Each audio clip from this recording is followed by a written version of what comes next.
Eric Clapton, o lendário ícone do blues rock cujos riffs de guitarra moldaram gerações, sempre foi uma referência para guitarristas ao redor do mundo. Mas até mesmo Clapton, um músico que foi chamado de Deus no universo da guitarra, tem seus próprios heróis. Agora, aos 79 anos, ele finalmente revelou o nome do guitarrista que mais o inspirou, deixando os fãs surpresos. Quem poderia ser o favorito definitivo de Clapton? Seria uma lenda do rock, um mestre do blues ou alguém completamente inesperado? Essa revelação mergulha profundamente nas raízes de Clapton, suas influências e sua visão sobre os músicos que moldaram a história do rock e do blues. Clapton nasceu em 30 de março de 1945 na pequena vila de Ripley, em Surrey, Inglaterra. Sua mãe, Patricia Molly Clapton, tinha apenas 16 anos na época. O homem que o gerou, Edward Fryer, era um jovem soldado canadense convocado para a Segunda Guerra Mundial, antes mesmo de Clapton nascer. Pouco tempo depois, Fryer retornou ao Canadá, e assim, o pai de Clapton tornou-se mais uma história do que uma presença real em sua vida. Era como se a vida do jovem Eric já estivesse envolta em sombras, antes mesmo de ele entender quem era. Durante sua infância, Clapton acreditava que sua avó, Rosie, e seu marido, Jack Clapp, eram seus pais. Enquanto isso, sua mãe, Patricia, era apenas sua irmã mais velha. Isso parecia facilitar as coisas para todos. Talvez fosse uma forma de protegê-lo. Mas à medida que crescia, uma sensação incômoda começou a surgir, especialmente quando ele notava os olhares tristes que sua irmã lançava em sua direção. Eventualmente, ele descobriu a verdade, e isso o devastou. Não era apenas o fato de que sua mãe era realmente sua mãe. Ele carregava o peso da ausência de um estranho durante toda a sua vida.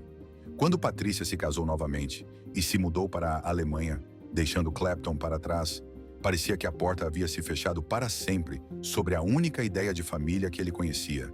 Ela tinha uma nova vida e novas pessoas, mas Clapton permaneceu em Surrey, abraçado pelo silêncio que o envolvia como um cobertor velho e desgastado. Foi nesse silêncio que ele descobriu a música. Aos 13 anos, Clapton ganhou um violão acústico, um modelo alemão, Heuer. Para um garoto com pouca paciência e muitas distrações, as cordas de aço ásperas do violão pareciam mais um castigo do que um presente.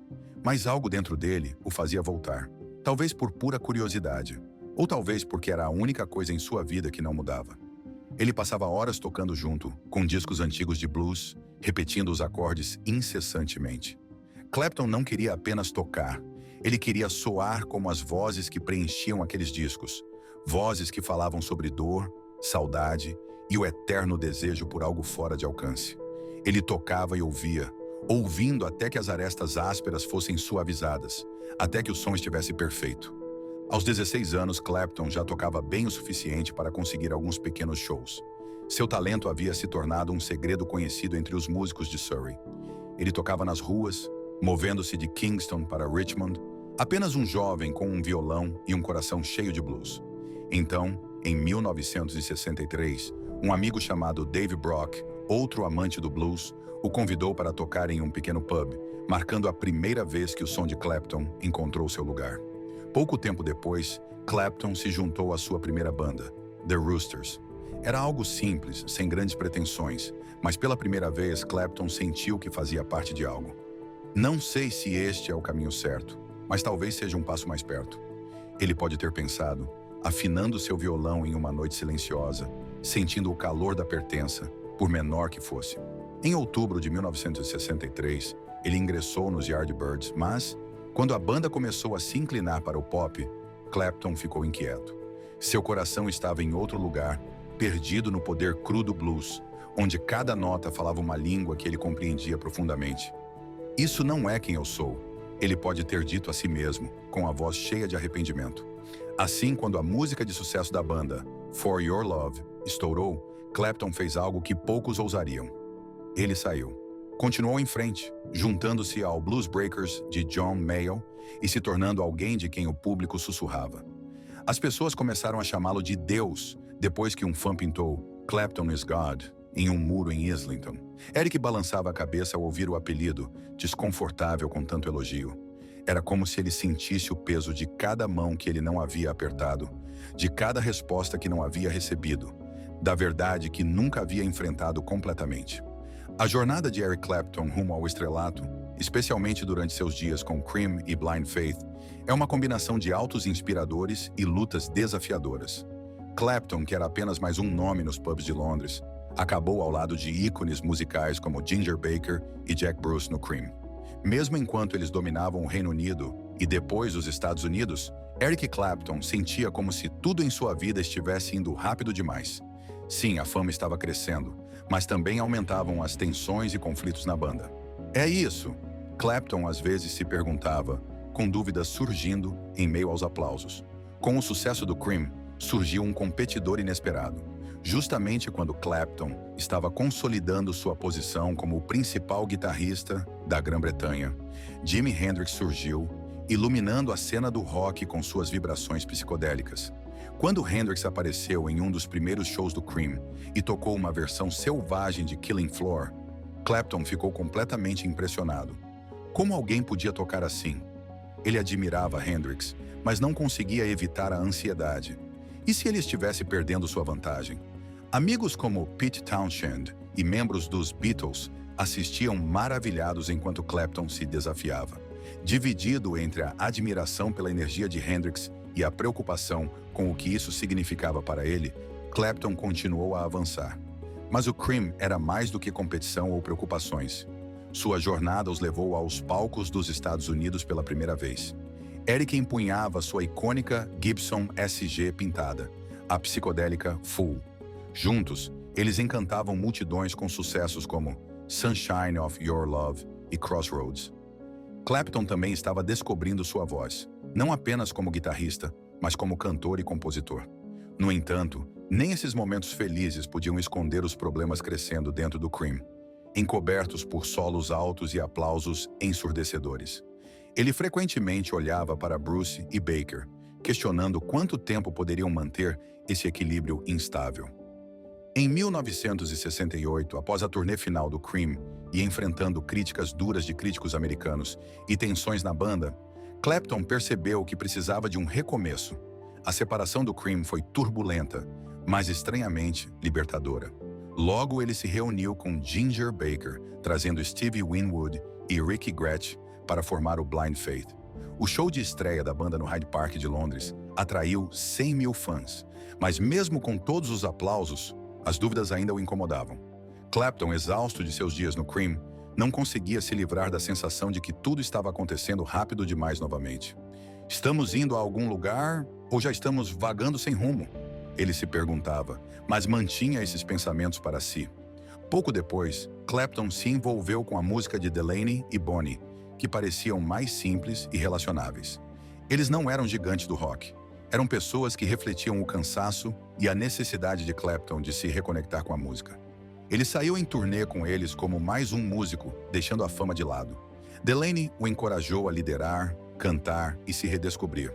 Com esse incentivo, ele finalmente gravou seu primeiro álbum solo. As músicas eram mais suaves e diretas, dando-lhe um momento para respirar. O tempo de Eric Clapton com Derek and the Dominos não foi apenas sobre fazer música. Foi uma saga intensa e emocional de dor, busca e paixão que o levou ao limite. Ansioso para escapar dos holofotes opressivos e fazer parte de uma banda, Clapton reuniu-se com músicos que valorizavam o coração acima do espetáculo. Seus amigos da banda de Delaney e Bonnie, Bobby Whitlock nos teclados, Carl Rattle no baixo e Jim Gordon na bateria, juntaram-se a Clapton para criar músicas que ressoavam com as partes mais quebradas de sua alma. O objetivo de Clapton era simples: deixar o ego de lado e fazer música pela alegria de fazê-la. Eu só queria tocar música, não me exibir. Deixe as músicas falarem, não eu. Ele compartilhou com um amigo próximo. Inspirado pelo foco da banda no artesanato das composições, em vez de solos de guitarra extravagantes, Clapton esperava trazer a atenção de volta à melodia e à emoção. Ele disse a um amigo: "É hora de a guitarra ser o cara quieto, apenas somando a música." Logo a banda descobriu seu som, tropeçando acidentalmente no nome quando alguém interpretou mal o título temporário Del and the Dynamos, como Derek and the Dominos. E assim o nome ficou.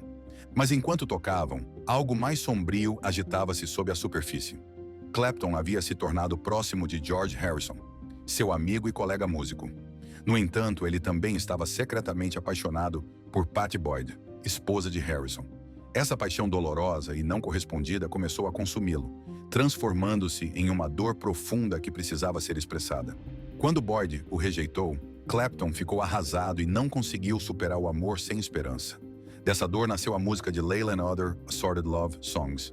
Clapton derramou seu coração em cada nota, suas emoções fluindo como cartas não enviadas. Seu anseio era evidente em Layla, a história de um homem desesperadamente apaixonado por alguém que nunca poderia ter. Durante as intensas sessões de gravação nos estúdios Criteria, em Miami, o destino uniu Clapton ao guitarrista Duane Allman. Os dois formaram uma amizade que trouxe o slide guitar de Duane para o som dos Dominos, adicionando um toque assombroso e memorável que caracterizaria Layla para sempre. Os riffs de slide de Duane entrelaçaram-se com a guitarra de Clapton, como duas vozes em um diálogo desesperado. O álbum começou a tomar forma com faixas como Tell the Truth e Why Does Love Got to Be So Sad, que capturavam intensamente a dor que muitas vezes acompanha o amor. Mas quando Clapton começou a se sentir próximo de Duane Allman, como o irmão que sempre desejou, a tragédia bateu à porta novamente. Durante as sessões de gravação, chegou a notícia da morte de Jimi Hendrix, deixando Clapton devastado, especialmente porque ele havia acabado de comprar uma guitarra para presentear Hendrix em seu aniversário. Pouco depois, Duane Allman também perderia a vida em um acidente de motocicleta, levando embora o irmão musical que Clapton havia acabado de encontrar. Os Dominos seguiram em frente, mas Layla não recebeu o reconhecimento que Clapton esperava, e ele sentiu o peso da decepção. A banda lutou durante uma turnê pelos Estados Unidos, enfrentando corações partidos e a perda de amigos. Nem mesmo Clapton conseguiu se manter firme. Drogas e álcool o assombravam como velhas memórias. Eu me afogava na garrafa, procurando uma saída, confessou mais tarde. Mas essa saída parecia cada vez mais inalcançável. Os Dominos se desintegraram pouco tempo depois, com egos e temperamentos, destruindo a banda e deixando Clapton isolado, afundando no nevoeiro da dependência. Ele se refugiou em casa, enfrentando um vício em heroína que quase tirou sua vida, apresentando-se apenas no concerto para Bangladesh, organizado por George Harrison. Naquela noite, mal conseguia ficar de pé, lembrou Clapton mais tarde. Desmaiei, sentindo como se já estivesse pela metade do caminho. Em janeiro de 1973, Pete Townshend foi quem resgatou Clapton do abismo, organizando o Rainbow Concert para ajudá-lo a se recuperar e se libertar da heroína. Clapton subiu ao palco machucado, mas com uma centelha de esperança. Eventualmente, ele ficou sóbrio, encontrou amor com Pattie Boyd e começou a viver novamente. No entanto, suas batalhas com o vício estavam longe de terminar. Agora, aos 79 anos, Eric Clapton revelou finalmente quem é seu guitarrista favorito. A vida de Clapton teve muitos altos e baixos, mas também foi marcada por momentos de grande brilho. Poucos músicos deixaram um impacto tão duradouro na música e ainda menos têm um legado tão pesado quanto o de Clapton. Ele entrou no centro das atenções nos anos 60 e 70, dando vida à cena britânica de blues e rock e indo além. As pessoas começaram a rabiscar Clapton is God em muros de Londres, capturando o espírito de uma geração que vivia cada nota que ele tocava. Mas para Clapton, grandeza significava algo diferente. Em meio a todos os elogios e pressões, ele admirava silenciosamente outros músicos que causaram uma impressão profunda. Ele costumava dizer que guitarristas mudaram sua vida para sempre. Sempre houve um que ele considerava acima dos demais, mas Clapton nunca se viu como o melhor. Ele tinha sua lista de guitarristas que tocavam com a alma e a intensidade que ele amava, transformando cada acorde em algo significativo. E talvez nenhum brilhasse mais em seus olhos do que Jimi Hendrix. Quando se conheceram, Clapton viu Hendrix como um colega músico e um amigo com um toque de magia selvagem.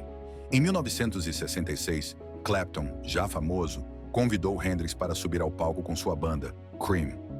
Hendrix era novo em Londres, mas os rumores sobre seu talento já haviam chegado dos Estados Unidos.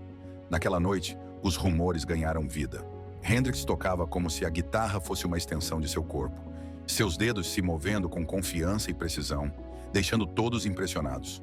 Um jornalista da época, Keith Altham, mais tarde relembrou ter visto Clapton nos bastidores, cigarro na mão, visivelmente abalado.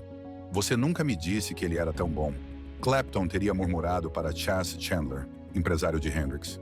Com o tempo, seus caminhos se cruzaram com mais frequência. A admiração virou amizade. Hendrix compartilhava o amor de Clapton pelo blues, algo que ambos sentiam de uma forma que poucos poderiam entender. Mas então, de repente, Hendrix se foi. Numa noite de setembro de 1970, Clapton deveria encontrar Hendrix em um show dos Rolling Stones. Ele até comprou para ele uma Stratocaster canhota, uma raridade que estava ansioso para presentear ao amigo. Clapton levou a guitarra consigo durante toda a noite. Ele conseguiu ver Hendrix à distância no evento, mas o destino os manteve separados. Quando a manhã chegou, veio a notícia.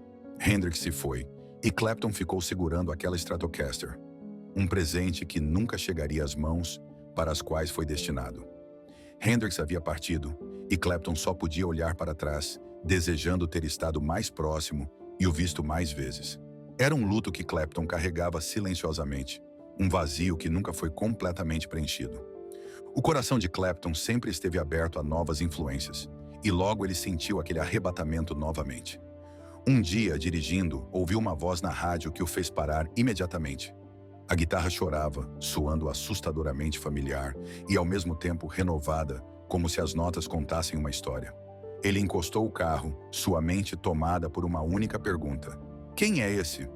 O nome Stevie Ray Vaughan ficou gravado nele e Clapton passou a buscar essa resposta. O som de Vaughan parecia interminável, como uma fonte de pura emoção que fluía sem hesitação. Para Clapton, isso era algo especial. A maioria dos guitarristas, inclusive ele mesmo, fazia pausas ou se perdia às vezes, buscando algo novo. Mas Vaughan nunca parecia sair do ritmo, nunca perdia o compasso. Clapton se perguntava como Vaughan conseguia tocar sem parar, como se a música fluísse naturalmente através dele. Era uma abertura, um tipo de canalização que encantava Clapton e fazia de Vaughan um dos poucos que ele admirava com tamanha intensidade. Outro nome que ressoava profundamente em Clapton era Duane Allman. Ele ficou fascinado com o trabalho de Allman em Hey Jude, de Wilson Pickett.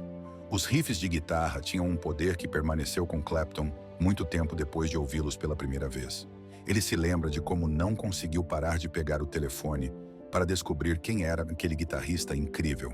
Allman tinha algo raro, uma combinação de energia crua e alma, misturadas com uma graça que parecia única. Clapton convidou Allman para trabalhar no álbum Laila. Durante as sessões de gravação, uma amizade floresceu, tecida pelas cordas que ambos amavam tanto. Allman até recebeu um convite aberto para se juntar à banda de Clapton, Derek and the Dominos, embora ele tenha escolhido seguir seu próprio caminho com a Allman Brothers Band. Foi mais uma perda que Clapton carregou silenciosamente. O respeito de Clapton por seus colegas ia longe, alcançando as raízes do rock. Chuck Berry era sempre um dos primeiros nomes que ele mencionava ao falar de influências. O estilo de Berry foi o mapa para a guitarra do rock. Algo que Clapton entendia profundamente. Era um estilo cru e alegre que moldou o rock and roll inicial, e Clapton nunca esqueceu disso.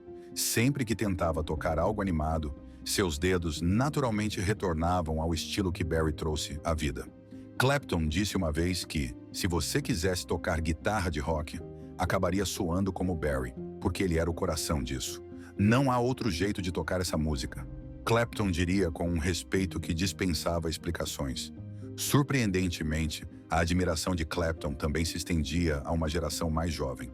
John Mayer, frequentemente rotulado como um galã pop, tinha uma musicalidade que Clapton não podia ignorar.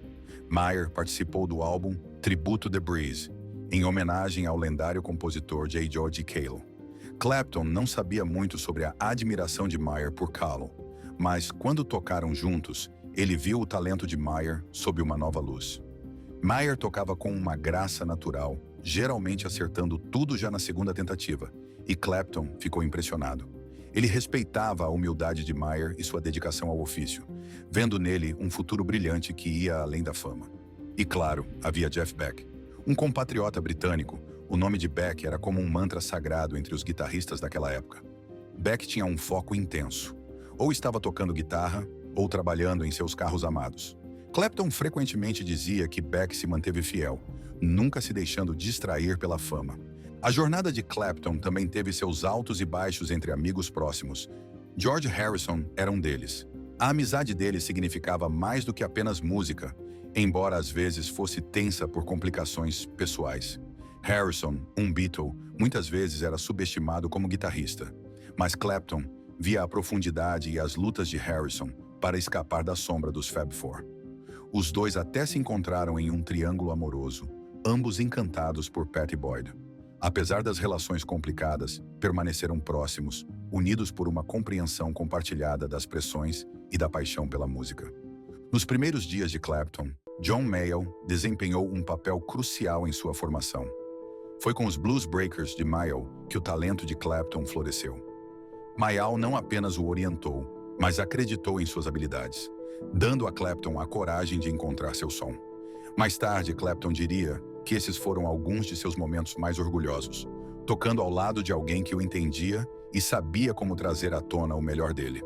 Mas havia um nome que Clapton guardava com carinho acima de todos os outros: Albert Lee. Para Clapton, Lee era o maior guitarrista que ele já conheceu. A maestria de Lee estava em sua contenção, na maneira como ele tocava qualquer coisa com uma graça natural que poucos possuíam. Para Clapton, a música de Lee era pura beleza, algo sobre o qual ele falava com a mais alta admiração. Por fim, Clapton pode ter sido rotulado como uma estrela, mas para ele, esses guitarristas, os amigos, as inspirações, os que partiram cedo demais, eram o verdadeiro coração da música. Eles eram os que ele guardava no coração e nunca esqueceria. E você? Já conheceu alguém que valoriza tantos laços de amizade como Clapton? Compartilhe suas experiências na seção de comentários e inscreva-se no canal para assistir aos próximos vídeos.